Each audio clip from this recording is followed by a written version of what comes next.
So one of the things we talked about in another video, why to hire an attorney, not a CPA, is because CPAs have a different obligation. Their obligation is to make sure they produce accurate returns and to the government, and they also have an obligation to client to try to get them to pay the least amount of taxes.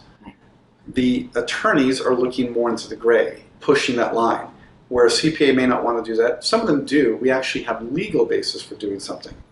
Versus a CPA is looking more like, okay, this is the correct way to do it, and I don't feel comfortable. Some of them won't feel comfortable trying to recharacterize it as something different, because that's not the way they were taught. It's not the way, it's their licensing requirement. My job as an attorney is to make sure that we're keeping everything, there's a legal basis. It might seem opposite of what these CPAs normally do and what the IRS is expecting.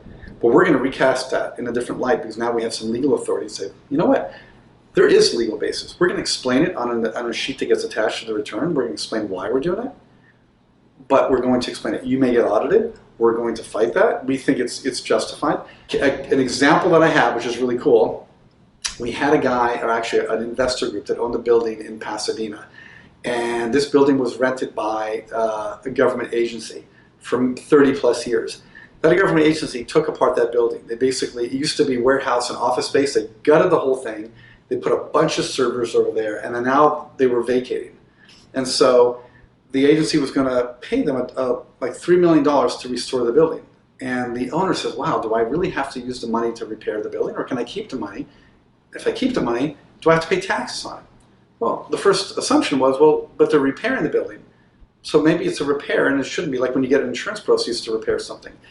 We actually found, in the beginning, we didn't find a lot of statutes and a lot of clarity. We had these old cases from like early 1900s, and these docks that got destroyed, and people, you know, not using the money to repair.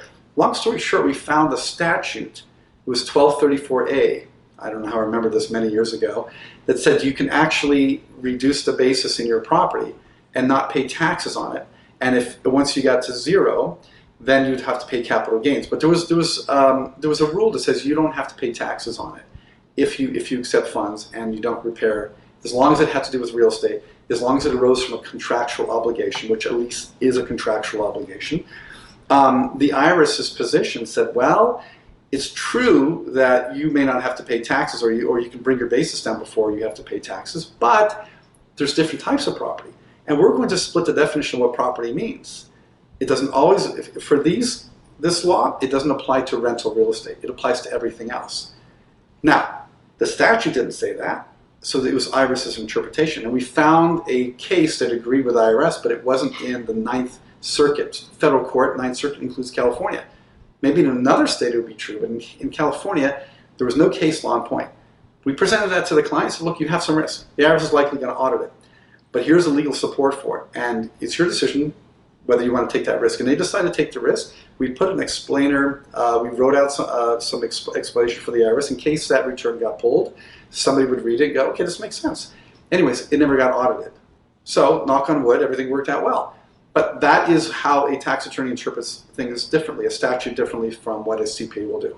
Both, again, highly trained, highly educated, a judgment call. The CPA is looking from a different angle.